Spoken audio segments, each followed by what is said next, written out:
وأشهد أن لا إله إلا الله وحده لا شريك له وأشهد أن محمدًا عبده ورسوله وعلى آله وصحبه وسلم. أما بعد، أعوذ بالله من الشيطان الرجيم.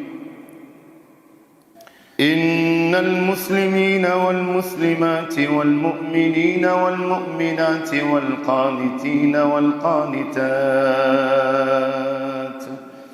والصادقين والصادقات والصابرين والصابرات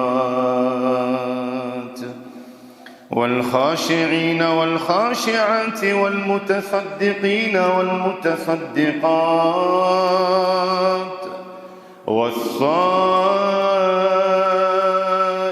والصائمين والصائمات والحافظين فروجهم والحافظات والذاكرين الله كثيرا والذاكرات أعد الله لهم مغفرة وأجرا عظيما.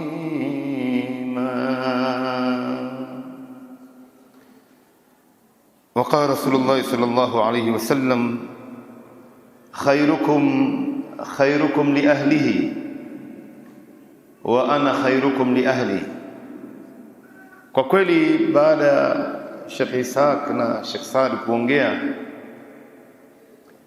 ilikuwa hakuna haja tena mazungumzo mengine, sababu ni mazungumzo mazito ambayo wametueleza, ilikuwa ni ya kuzingatia na kuyatafakari zaidi. Lakini madamu kila mmoja wetu amepewa dakika 10 ya kuongea, mimi naye vile vile nitachangia yangu ambaye inshallah kwa Mwenyezi Mungu Subhanahu wa Ta'ala atakuwa ameniwezesha. Jambo la kwanza, dada zangu, mama zangu, binti zangu, tupate kufahamu kwamba nafasi ya mwanamke Muislamu kuingia peponi ni kubwa sana kuliko mwanamume katika Uislamu. Nafasi yenu nyinyi wanawake kuingia peponi katika hii dini ni kubwa sana kuliko sisi wanaume tulokaa mbele yenu hapa. Na ndio unaona Mwenyezi Mungu Subhanahu wa Ta'ala amewatukuza wanawake ndani ya Qur'an, na wanawake ambao waliotangulia katika wanawake wa kimasahaba walitambua hilo. Ndio unamuona mtu wa kwanza kusilimu ni mwanamke, Khadija binti Khuwailid.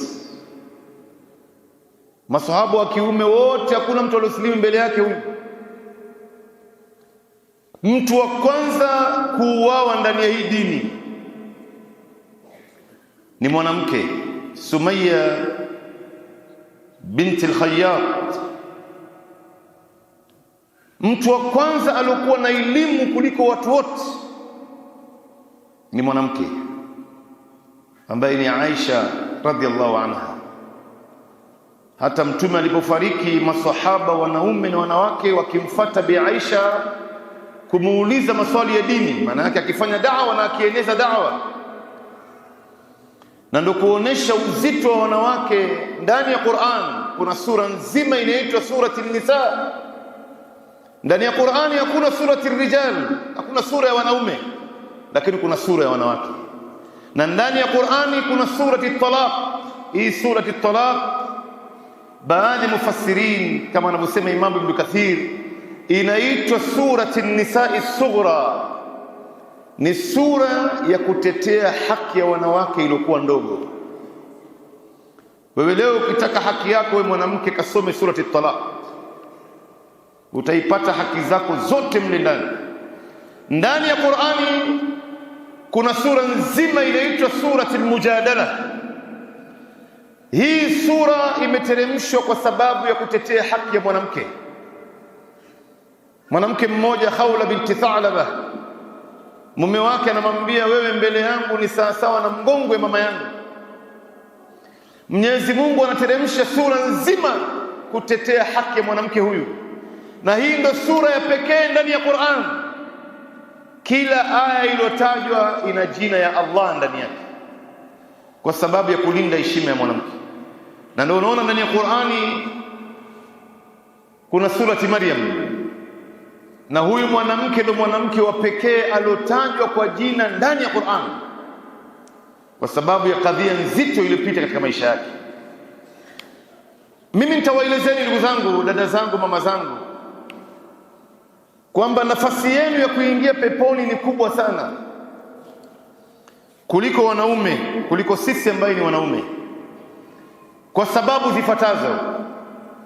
Kwanza, hadithi ya Mtume sallallahu anasema katika hadithi ambayo ni sahih, idha sallat almar'atu khamsaha wa samat shahraha wa hafidhat farjaha wa ata'at zawjaha qila yawm alqiyamati udkhuli min ayi abwab aljannati thamaniyati shi'it. Mwanamke atakaposwali swala zake 5 ya faradhi, akafunga mwezi mzima wa Ramadhani, akamtii mume wake katika mambo ambayo inaambatana na sheria, na akahifadhi uchi wake. Kuhifadhi uchi wake maana yake akajilinda uchi wake kutokana na matatizo, asije kaingia kwenye mambo ya zina, na akahifadhi uchi wake maana yake akavaa hijabu ya kisheria. Siku ya Kiyama ataambiwa na Mwenyezi Mungu, katika milango 8 ya pepo, chagua mlango unayotaka wewe na uingie ndani yake. Pepo ina milango 8. Mtume Muhammad sallallahu alaihi wasallam ametaja katika hadithi tofauti tofauti, kuna janna ambayo inaitwa jannatul firdaus, na Mtume anasema idha sa'altumullahu aljanna fas'aluhu alfirdaus al'a. Hii ndio janna iliyokuwa juu kuliko pepo yote, jannatul firdaus. Kisha kuna jannatul naim, kuna jannatul ma'wa, kuna jannatul adn, kuna jannatul kasif, kuna jannatul khuld, kuna darus salam na kuna darul maqam. Hizi ni milango 8 ya pepo. Mwanamke akifanya mambo manne haya ataambiwa katika milango 8 ya pepo, chagua gani ambao unaitaka wewe uingie ndani yake. Kisha kuonesha namna gani nyinyi wanawake mko na fursa kubwa sana kuingia peponi kuliko wanaume. Sisi wanaume hatuna nafasi hata siku moja ya kuacha kuswali. Nyinyi mkiwa ndani ya hedhi yenu, mkiwa katika nifasi, umezaa, unatokwa na damu, uruhusiwi kuswali, na hiyo swala hautoilipa. Sisi wanaume hatuna hiyo. Hakuna siku tumewekewa kwamba jamani, mmeswali sana miaka nyingi, sasa pumzikeni kidogo. Nyinyi mkiwa ndani ya hedhi yenu, mkiwa ndani ya nifasi, hamruhusiwi kufunga saumu, hasatan saumu ya Ramadhani. Lakini Ramadhani ikisha na nyinyi mkapata afya yenu, mtalipa hizo masiku. Nyinyi wanawake hamjawajibika kuja kuswali hapa msikitini. Sisi wanaume tusiposwali msikitini bila sababu ya kisheria, swala yetu itakubaliwa, pamoja na kwamba haitokuwa na thamani kama yule anayeswali msikitini, na bado tutaandikiwa dhambi. Mtu anaweza kuuliza, jamani, mtu anaswali alafu anaandikiwa dhambi? Ndio Mungu alivyosema, fawailul lilmusallin, adhabu kali itawafika wale wenye kuswali, sio wale wasoswali. Wale wasoswali mambo yao ni mbaya zaidi. Mimi na wewe tunayeswali bado tutaadhibiwa na swala zetu hizi. Kwa nini? Alladhina hum an salatihim sahun, wale ambao katika swala zao wanazipuuza, wanaswali katika time wanaitaka wao, namna wanavyotaka wao. Hizi swala zitakuwa ni sababu ya watu kuadhibiwa.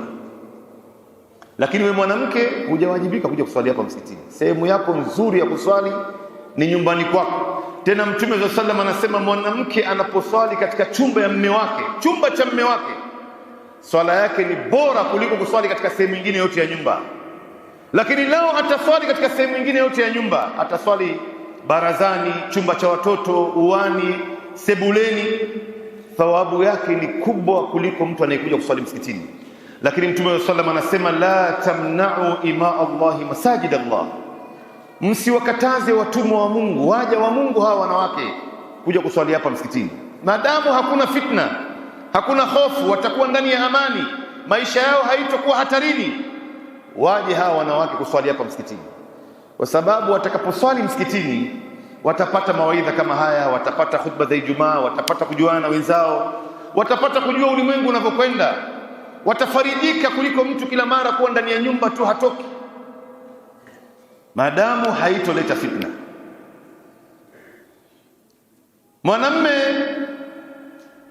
Mwanamke kazi yake si kutoa talaka, hakuachiwa kazi hiyo. Mwanamke hawezi kumwambia mume wake mimi nimekuacha baba, si kazi yake. Maana yake kazi nzito ya kuivunja nyumba, lau itatokea ameachiwa hii mzigo mwanamume. Na ndio unaona mwanamume huyu akabebeshwa majukumu makubwa. Yeye ndo ambaye anailipa mahari na yeye ndo ambaye anamsimamia huyu mwanamke. Hata mwanamke mwenyewe akiwa na mali, ni tajiri, ana biashara, majukumu yote haya ni majukumu ya mwanamume. Labda itokee maelewano baina ya mtu na mke wake, mwanamke hajawajibika kwenda kupigana jihad, si kazi yake hiyo, wala hawezi. Na mwanamke katika Uislamu anarithi akiwa mtoto mdogo, anarithi akiwa dada, anarithi akiwa mke, anarithi akiwa mama, na anarithi akiwa nyanya, ambapo katika mila na dini zingine wanawake hawarithi. Tumetembea katika nchi yetu ya Kenya hii, baadhi ya watu ambao ni Waislamu, baba anafariki, ameacha watoto wa kike na watoto wa kiume. Watoto wa kike wanadhulumiwa na mandugu zao kwamba hawana haki ya kurithi kwa sababu ya mila. Mila imesema hivyo. Mila gani hii ambayo inakwenda kinyume na sheria ya Mungu? Mila gani hii ambayo watu wanafanya dhulma ndani yake? Mila yoyote ambayo inakwenda kinyume na vile Mungu alivyopanga, kinyume na dini ya Mungu, kinyume na sheria ya Mungu, hiyo mila kuifuata ni haramu. Hiyo mila kuifuata ni haramu. Na mengi mengineyo. Ndugu zangu, dada zangu, tuna mambo mengi ya kuzungumza hapa, ingawa wakati wetu unaruhusu. Unajua, moja katika njia ya kuonesha wanawake nafasi yao ya kuingia peponi ni kubwa sana, na wao vile vile wengi wao wamebeba ufunguo ya wanaume kuingia peponi.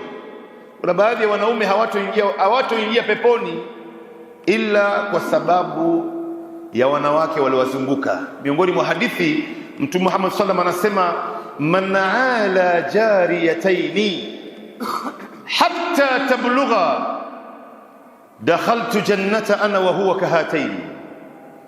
Mtu yoyote atakayewalea watoto wawili wa kike, na kutaja watoto wa kiume hapo, mpaka watoto wa kike hao wakawa watu wazima, akawasomesha, akawaangalia vizuri, akawaoza wanaume wazuri, basi Mtume anasema, mimi Mtume nitaingia pamoja na huyu mzazi aliyomlelea vizuri mtoto wake wa kike peponi tukiwa hivi. Akaashiria kwa vidole vyake viwili. Maana yake watoto wa kike hawa watakwenda kuwavuta wazazi wao ambaye labda wamehukumiwa vibaya, kwa sababu ya watoto wao wa kike wataingizwa peponi. Sasa hii ni kwa ufupi, nimewaelezeni ndugu zangu, dada zangu, kwamba nafasi yenu ya kuingia peponi ni kubwa kwa kweli, kuliko sisi. Tuna majukumu makubwa sana. Lakini Mtume sallallahu alaihi wasallam alipokwenda Isra al-Mi'raj alionyeshwa moto wa Jahannam, na akawaona wanawake ndio wengi motoni kuliko wanaume. qad uritu an-nara faraitu aktharu ahliha an-nisa. Mtume sallallahu alaihi wasallam anasema, nilionyeshwa moto wa Jahannam na nikaona wengi walioko ndani yake ni wanawake. Maswahaba wakamuuliza, ya Rasulullah, ni kwa nini wanawake wengi watakuwa motoni? Mtume akajibu akasema, fa innahunna yukthirna al-la'na wa yakfurna al-ihsan wa yakfurna al-ashira. Ni kwa sababu hawa wanawake wanalaani sana, hawana shukurani kwa zile ihsani wanaofanyiwa, hawana shukurani kwa waume zao.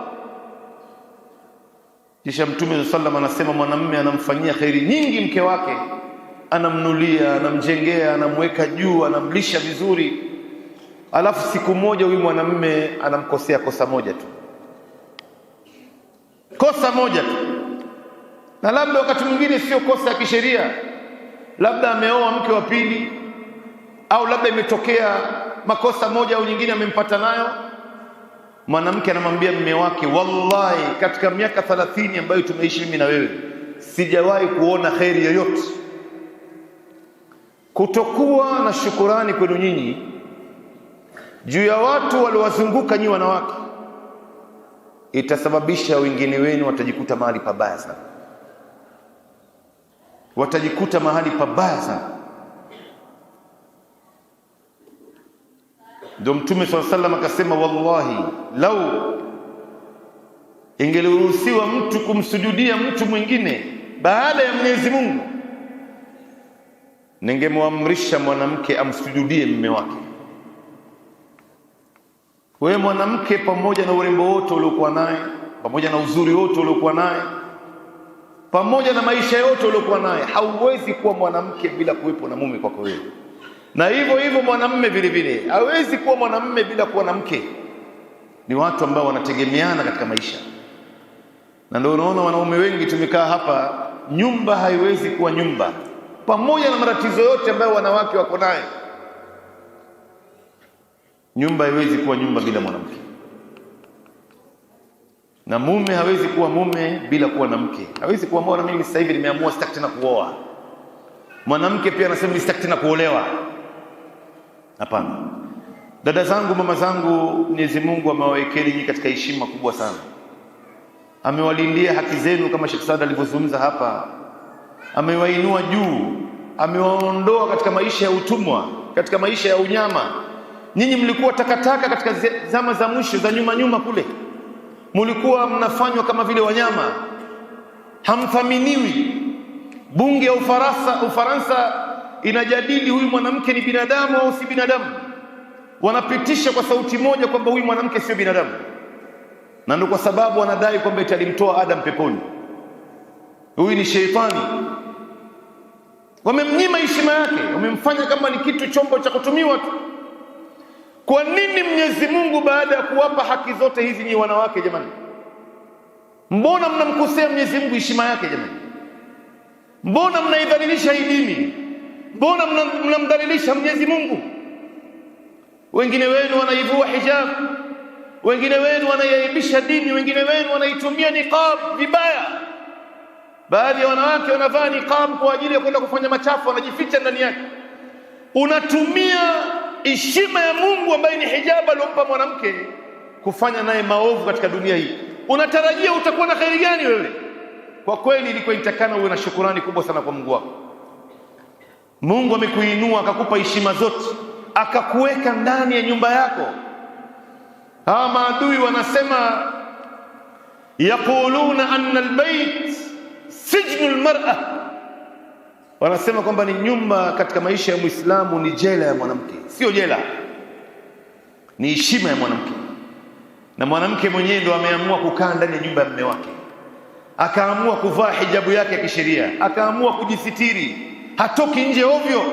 Wao wanaona uchungu kwa hayo, wanataka wamtoe mwanamke wa Kiislamu nje, atoke uchi, aingie kwenye ulimwengu wa ukimwi, kwenye ulimwengu wa zinaa, kwenye ulimwengu wa machafu, adhalilike kama wanavyodhalilika hawa wasiokuwa Waislamu.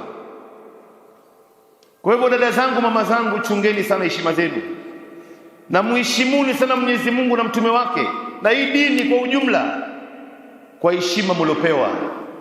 Mungu amewakirimu, amewaweka juu. Msifanye mambo ya upuzi, kwa sababu wengi wenu watajikuta mahali pabaya sana. Aqulu qawli hadha subhanakallahumma bihamdika ashhadu an la ilaha illa ant